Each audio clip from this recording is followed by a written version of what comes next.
नमस्कार साथियों, कात्यायनी मीडिया में आपका स्वागत है। आज मैं आपको एक ऐसे इंसान के बारे में बताना चाहता हूं जो कि अपनी मेहनत लगन से बहुत ही अच्छा नाम कमाया, पैसा भी बहुत अच्छा कमाया, घर भी ले लिया, गाड़ी भी ले ली, नाम भी हो गया, शोहरत भी पाली और आगे ही बढ़ता चला जा रहा था। लेकिन अचानक उसके दिमाग में क्या आया, वो एक ऐसे दलदल भरे रास्ते की तरफ चलने लग गया कि बहुत से लोगों ने उनको मना किया, यार इस रास्ते पे तुम मत जाओ, ये काम तुम्हारा नहीं है। लेकिन वो माने ही नहीं। उनको तो एक भूत सवार चढ़ गया था कि नहीं, मैं इस रास्ते पे जाऊंगा। लोगों ने कहा भैया आगे दलदल है, दलदल पे मत जाओ, फंस जाओगे। लेकिन वो नहीं माने। क्या वो दलदल में फंस गए या दलदल को पार कर लिया? इसी के बारे में मैं आपको बताऊंगा। तो देखते रहिए आपका मेरा प्रिय कार्यक्रम खजाना यादों।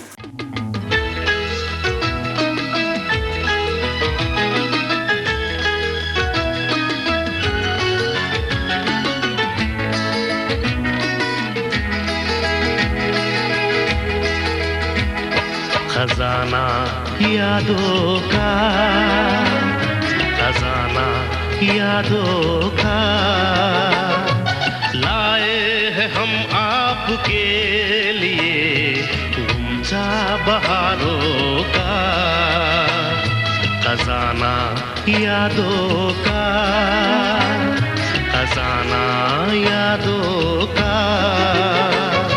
लाए हैं हम आपके लिए, गुमचा बहारों का। खजाना यादों का। खजाना यादों का इस कार्यक्रम में आपका स्वागत है। दोस्तों, मैं जिसके बारे में बात कर रहा था वो कोई और नहीं थे, वो हमारे प्रिय गीतकार, आप सब लोग जानते हैं, शैलेंद्र जी थे। इस नाम को तो हर कोई जानता होगा। मेरा जूता है जापानी, पतलून इंग्लिस्तानी, सर पे लाल टोपी रूसी, फिर भी दिल है हिंदुस्तानी। आवारा हूं, क्या क्या गाने लिखे उन्होंने। बच्चा बच्चा भारत देश का जो थोड़ा बहुत भी फिल्में देखता था वो सब जानते हैं कि शैलेंद्र जी कौन है। शैलेंद्र जी वैसे तो पाकिस्तान रावलपिंडी के रहने वाले थे, वहीं मतलब जन्म हुआ। उसके बाद वो अपने एक रिश्तेदार के पास में मथुरा आ गए और वहीं पे पढ़ाई लिखाई उन्होंने शुरू की। लेकिन धीरे धीरे आगे जिंदगी में आगे बढ़ना था तो उनको नौकरी मिली बंबई के माटुंगा ईस्ट में, रेलवे यार्ड में। रेलवे का बहुत बड़ा वर्कशॉप है माटुंगा ईस्ट में, वहीं पे वो जॉब करते थे एज ए फिटर। लेकिन उनको शुरू से ही कुछ बनने की तमन्ना थी, वो बहुत अच्छी कविताएं लिखते थे। तो उन्हीं दिनों क्या थे कि माटुंगा ईस्ट में पृथ्वीराज कपूर भी वहीं रहा करते थे अपनी फैमिली के साथ। माटुंगा ईस्ट में रेलवे वर्कशॉप वालों का एक फंक्शन था, उस फंक्शन में चीफ गेस्ट थे पृथ्वीराज कपूर और राज कपूर। ये दोनों के दोनों बाप और बेटे उस कार्यक्रम में उपस्थित होने के लिए पहुंचे।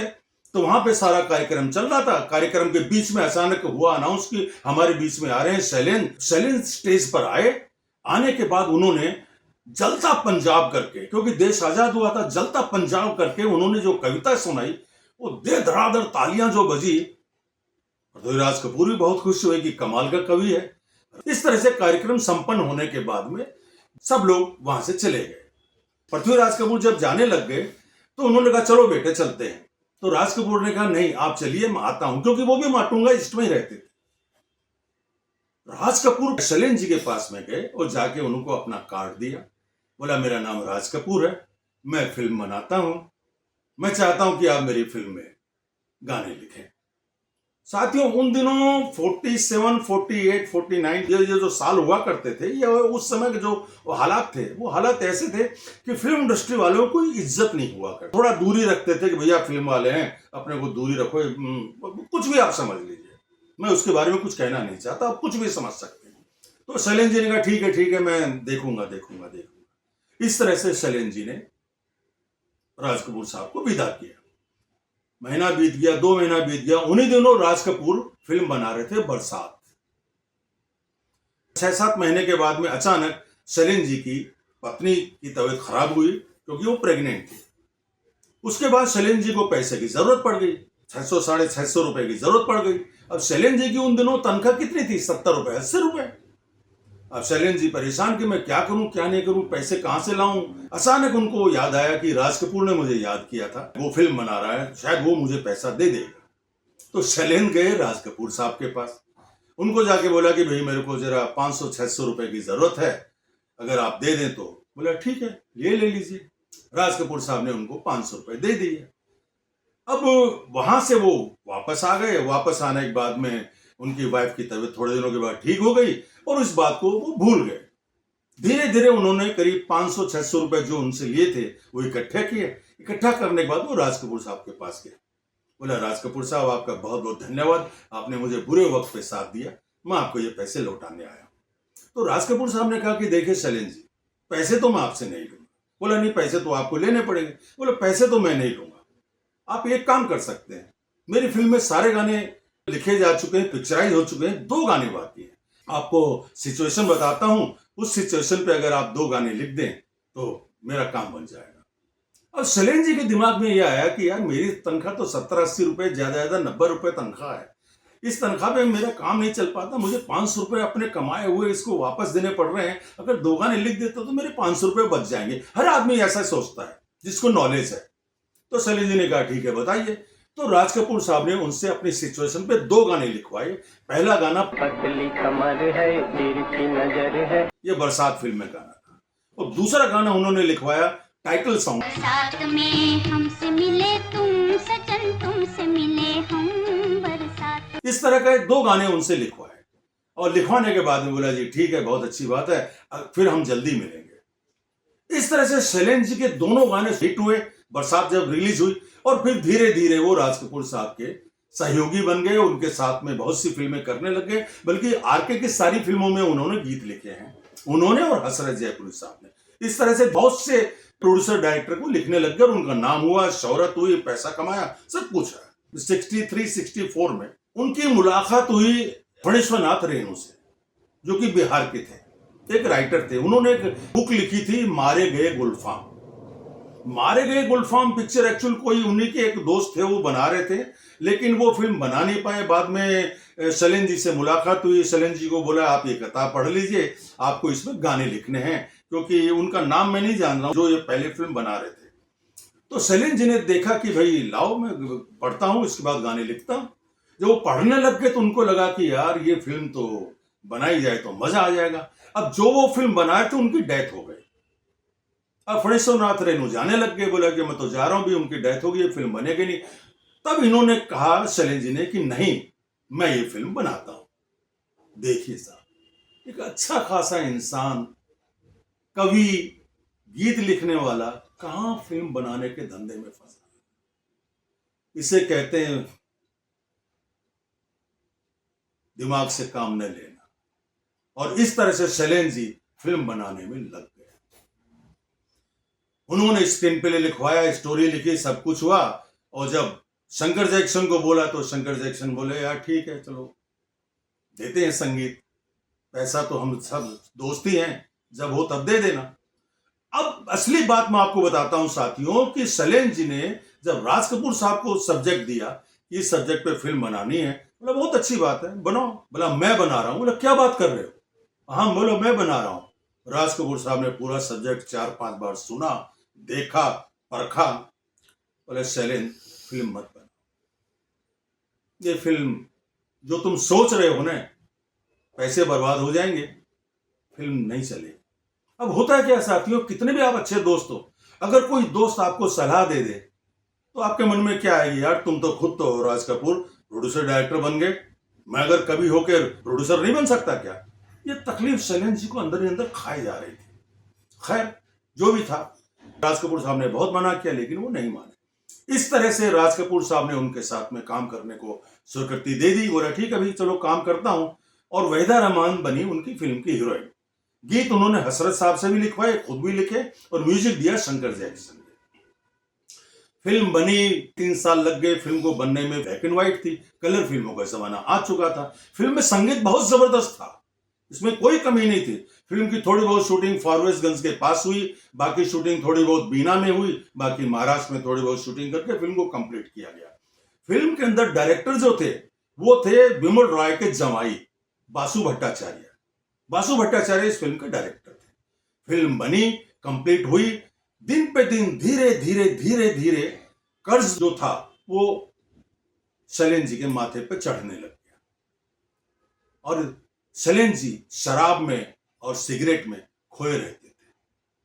बहुत लोगों ने मना किया कि शराब ज्यादा मत पीजिए, लेकिन उनको टेंशन इतनी थी, एक अच्छा खासा कवि, नाम कमा रहा है, पैसा कमा रहा है, शोहरत कमा रहा है, लेकिन दलदल में घुसने की पता नहीं कहां से ऊपर वाले ने उसको कह दिया कि जा घुस, और वो घुस गए। अब इसके बाद सब फिल्म बनी, बन के कंप्लीट हुई। कंप्लीट होने के बाद 7/9/1966 को यह फिल्म रिलीज हुई, तीसरी कसम। फ्लॉप। अब फ्लॉप हुई, बड़ी मुश्किल से इस फिल्म को डिस्ट्रीब्यूटर मिले। राज कपूर साहब ने काफी मदद भी की डिस्ट्रीब्यूटरों से कि नहीं यार ये पिक्चर रिलीज करो। अब डिस्ट्रीब्यूटर बोलते हैं कि कैसे रिलीज करें साहब, एग्जीबिटर की तरफ से कोई एडवांस ही नहीं मिलता है, क्या करें। खैर किसी तरह से इस फिल्म को रिलीज किया गया, लेकिन पिक्चर बुरी तरह से फ्लॉप हुई। अब फ्लॉप होने के बाद में जिन लोगों ने भी थोड़ा बहुत पैसा लगाया था वो शैलेंद्र जी के दरवाजे पे आ गए कि शैलेंद्र जी हमारा पैसा दीजिए। अब शैलेंद्र जी पैसे कहां से दे, पिक्चर तो फ्लॉप। और राज कपूर साहब इस बात को जानते थे। 14 दिसंबर 1966 को शैलेंद्र जी इस दुनिया को अलविदा कह के चले गए और सिर्फ ऊपर वाले से एक ही बात कहते रहे, दुनिया बनाने वाले क्या तेरे मन में समाई, काहे को दुनिया बनाई। बात यही खत्म नहीं हुई साथियों।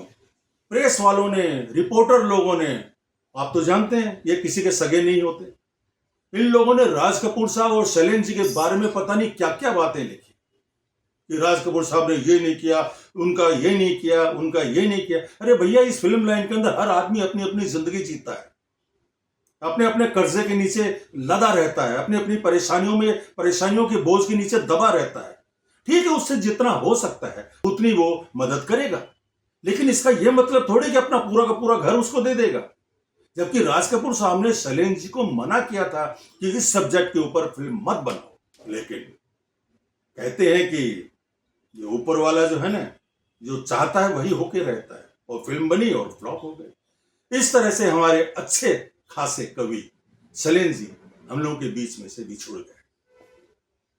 तो उनकी फणेश्वरनाथ रेणु जी की एक फिल्म और दोस्तों, डाकदर बाबू, वो फिल्म भी 14 रील बन के बंद हो गई। जी हाँ, मुंशी जी इस फिल्म के प्रोड्यूसर थे और फाइनेंसर थे मनिया डागा, जो कि कलकत्ता के डिस्ट्रीब्यूटर थे। उनका उस जमाने में 65 लाख रुपया पानी में बह गया और यह फिल्म 14 रील बन के बंद हो गई। इसके कलाकार धर्मेंद्र और जया बहादुरी थे। फिल्म 14 रील बन के बंद हो गई। तो फणीश्वरनाथ रेणु साहब की तकदीर में शायद फिल्म लिखी ही नहीं थी। ये दोनों फिल्में एक बनी नहीं, एक सुपर फ्लॉप हुई। तो इस तरह से हमारे शैलेंद्र जी थे दोस्तों, जिन्होंने हिम्मत की, कोशिश की फिल्म बनाने की, लेकिन जीवन में सफल नहीं हो पाए।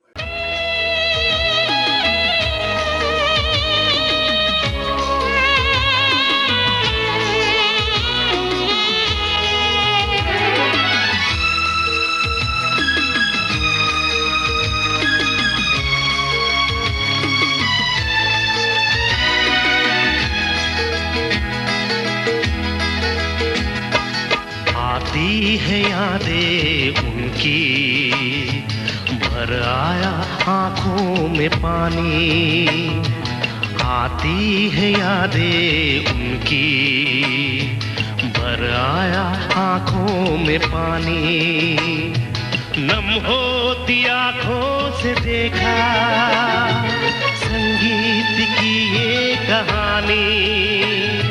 खजाना यादों का, खजाना यादों का, लाए हैं हम आपके लिए गुंजा बहारों का। तो इसी तरह की बातें मैं आपको बताऊंगा दोस्तों। तो मिलते हैं अगले एपिसोड में। देखते रहिए आपका मेरा प्रिय कार्यक्रम खजाना यादों।